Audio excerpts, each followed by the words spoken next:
വിവാഹ ചടങ്ങിനുള്ള തയ്യാറെടുപ്പാണ്.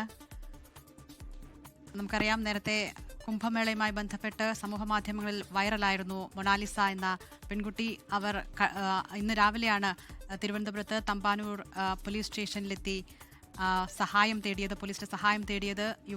പ്രണയബന്ധം കുടുംബം വീട്ടിൽ എതിർത്തതിനെ തുടർന്നാണ് അവർ കേരളത്തിലെത്തി അഭയം തേടിയത്. ഇപ്പോൾ വൈകിട്ട് അവരുടെ വിവാഹം നടക്കുകയാണ്. അതുമായി ബന്ധപ്പെട്ട ഒരുക്കങ്ങളാണ് ഇപ്പോൾ തിരുവനന്തപുരത്ത് നടക്കുന്നത്. CPM സംസ്ഥാന സെക്രട്ടറി MP ഗോവിന്ദൻ ഉൾപ്പെടെയുള്ള ആളുകൾ ഇവിടെ എത്തുന്നുണ്ട്. ഈ വിവാഹം നടത്തിപ്പിന് ഉണ്ടാകുമെന്നാണ് മനസ്സിലാക്കുന്നത്. എന്തായാലും വളരെ വ്യത്യസ്തമായൊരു വിവാഹത്തിനാണ് കേരളം ഇന്ന് സാക്ഷിയാകാൻ പോകുന്നത്.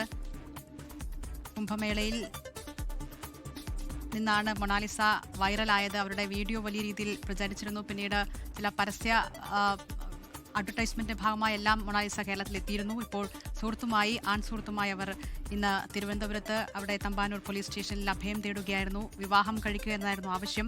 ഈ ബന്ധം മൊണാലിസയുടെ വീട്ടിൽ എതിർത്തിരുന്നു. അച്ഛനുമായുള്ള തർക്കത്തെ തുടർന്നാണ് അവർ വീട് വിട്ട് ഇവിടെ തിരുവനന്തപുരത്ത് എത്തിയത്.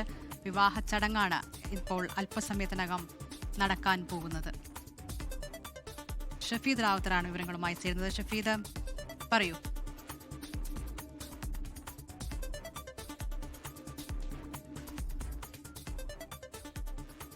വിവാഹം നടക്കുമെന്നുള്ളതാണ് നമുക്ക് ഇവിടെ നിന്ന് മനസ്സിലാക്കാൻ കഴിയുന്ന കാര്യം. ഈ മൊണാലിസ ഇപ്പോൾ നമ്മളോടൊപ്പം ക്ഷേത്ര ഭാരവാഹി ചേരുകയാണ്. ചേട്ടാ, ഈ ഒരുക്കങ്ങളൊക്കെ പൂർത്തിയായോ? എങ്ങനെയാ നമ്മുടെ അടുത്തേക്ക് എത്തുന്നത്? എങ്ങനെയാ? നമ്മുടെ ഇവിടെ 4 ദിവസം മുന്നേ ഇവിടെ ഒരു ഷൂട്ടിങ്ങായിട്ട് ബന്ധപ്പെട്ട് വന്നിരുന്നു. അപ്പോൾ വന്നിട്ട് ശേഷമാണ് അവർ ഈ തീരുമാനത്തിലോട്ട് വരുന്നത്. അങ്ങനെയാണ് നമ്മളിപ്പോൾ ഇതാണ് താലിയല്ലേ?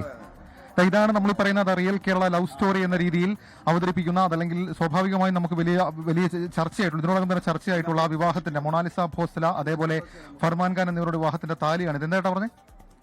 ഇവിടെ വെച്ച് പൂജിച്ചതിന് ശേഷം, അമ്പലത്തിൽ വെച്ച് പൂജിച്ചതിന് ശേഷം കെട്ടുന്നതിന് വേണ്ടി കൊടുക്കും. എത്ര മണിക്ക് വരുമെന്ന് പറഞ്ഞേക്കുന്നത്? 5 മണിക്ക്.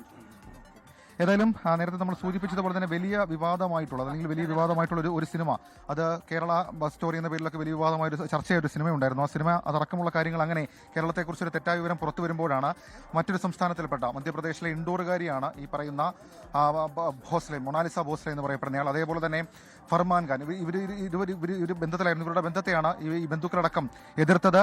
കൊച്ചിയിൽ ഒരു സിനിമാ ചിത്രീകരണത്തിന്റെ ഭാഗമായിട്ടാണ് മൊണാലിസ ഭോസ്ലെ കേരളത്തിലേക്ക് എത്തിയത്. അതിനുശേഷം കഴിഞ്ഞ ദിവസം ഇവരുടെ പിതാവുമായി ബന്ധത്തിന്റെ പേരിൽ വലിയ തർക്കമുണ്ടായി. ആ തർക്കത്തിന് ശേഷം ഇന്ന് രാവിലെയാണ് തിരുവനന്തപുരം തമ്പാനൂർ പോലീസ് സ്റ്റേഷനിൽ ഇവർ ഈ സഹായം തേടിയെത്തുന്നത്. ആ സഹായം അതിനുശേഷം വിവാഹത്തിലേക്ക് കടക്കുന്നതാണ്. ഇപ്പോൾ CPMന്റെ പ്രാദേശിക നേതൃത്വം അടക്കം ഇടപെട്ടുകൊണ്ടാണ് ഈ വിവാഹം നടത്തി കൊടുക്കുന്നത്. നിങ്ങളിലേക്ക് ഇത് എങ്ങനെ എത്തുന്നത്, ഇവരുടെ വിവരം? ഞാൻ ഈ ക്ഷേത്രയോഗത്തിന്റെ ജോയിന്റ് സെക്രട്ടറിയാണ്. ഞങ്ങൾ സ്ഥിരമായി ജാതി മത വ്യത്യാസമില്ലാതെ ഞങ്ങൾ സ്ഥിരം ഇവിടെ ആശ്രയിച്ചു വരുന്നവർ, ഞങ്ങൾ സ്ഥിരമായി ഐഡന്റിറ്റി കാർഡും വിവിധ ആധാർ കാർഡും ഇത് രണ്ടും ഉണ്ടെങ്കിൽ ഞങ്ങൾ കൃത്യമായി ജാതി മത ചിന്തകൾക്ക് അതീതമായി ഇവിടെ നമ്മൾ സ്ഥിരമായി കല്യാണം നടത്താറുണ്ട്. മൊണാലിസ ഭോസ്ലെ എങ്ങനെയാണ് ഇവിടേക്ക് എത്തുന്നത്? അമ്പലത്തിലെ കഴിഞ്ഞ ഈ ഉത്സവത്തിന് ഇവിടെ ഒരു സന്ദർശകയായിരുന്നു. ഇടയ്ക്കിടയ്ക്ക് ഈ അമ്പലത്തിൽ വരാറുണ്ട്. ശ്രീനാരായണ ഗുരുദേവൻ ബാലാലയ പ്രതിഷ്ഠ നടത്തി അദ്ദേഹത്തിന്റെ പ്രഥമ ശിഷ്യൻ ഭൈരവൻ ശാന്തി പുനഃപ്രതിഷ്ഠ നടത്തിയ അമ്പലമാണ് ഈ അമ്പലം. ഇപ്പം ജാതി മത ചിന്തകൾക്ക് അതീതമായി ഈ നാട്ടിൽ മതവർഗീയതയ്ക്ക് ഈ സ്ഥാനമില്ല എന്നുള്ള ഈ നാട്ടിലെ എല്ലാവരും ഒരേ മനസ്സോടുകൂടി ചിന്തിക്കുന്നതിന്റെ ഭാഗമായാണ് ഞങ്ങൾ ഈ അമ്പലത്തിൽ ജാതിക്കോ മതത്തിനോ ഒരു അതിരും ഞങ്ങൾ കൽപ്പിക്കാറില്ല. ഏതായാലും ഇതാണ് ഈ ക്ഷേത്ര ഭാരവാഹികളടക്കമുള്ള. ഇപ്പോൾ ഇതെങ്ങനെ നമ്മുടെ ഒരുക്കങ്ങളൊക്കെ പൂർത്തിയായോ? അവർ വന്നയുടനെ കല്യാണം എല്ലാം ഏർപ്പാടായിട്ടുണ്ട്. പിന്നെ നമ്മുടെ ക്ഷേത്രത്തിന്റെ പറയുകയാണെങ്കിൽ വർഷങ്ങളോളം, അത് ഇതിന്റെ തുടക്കം തന്നെ ഗുരുദേവൻ ബാലാലയ പ്രതിഷ്ഠ നടത്തിയ ക്ഷേത്രമാണ്. ഇത് നയനാർ നാച്ചിയാർ വിഗ്രഹ സങ്കല്പമാണ്. ശിവൻ നയനാർ രൂപത്തിൽ വന്ന് പൊളിറ്റിക്കൽ മറുപടി കൂടിയാണല്ലേ ഇപ്പോൾ നമ്മൾ കേരളത്തെ കുറിച്ചൊക്കെ പറയുന്ന കാര്യത്തിന്? തീർച്ചയായിട്ടും കേരളത്തിന്റെ നമ്മൾ പുറം സംസ്ഥാനങ്ങൾ കാണുന്ന രീതിയിലല്ല കേരളം എന്ന് പറഞ്ഞാൽ നമ്മൾ ഇന്ന് ഏറ്റവും ലോകത്തേക്ക് തന്നെ മാതൃകയായിട്ട് മാറിക്കൊണ്ടിരിക്കുന്ന. ശരി, ലവ് ജിഹാദ് ഉൾപ്പെടെയുള്ള ആരോപണങ്ങൾ കേരളത്തെക്കുറിച്ച് വരുമ്പോൾ അതിലൊരു രാഷ്ട്രീയ മറുപടി എന്ന നിലയിൽ കൂടിയാണ് ഈ വിവാഹം ശ്രദ്ധേയമാകുന്നത്. ലോകത്തെവിടെയായാലും ഏത് സമയത്തും 24 വാർത്തകളും ഓഗ്മെന്റഡ് റിയാലിറ്റി പാക്കേജുകളും എക്സ്പ്ലെയിനറുകളും വിശദമായി കാണാൻ ഞങ്ങളുടെ YouTube ചാനൽ നിങ്ങൾക്ക് സബ്സ്ക്രൈബ് ചെയ്യാം.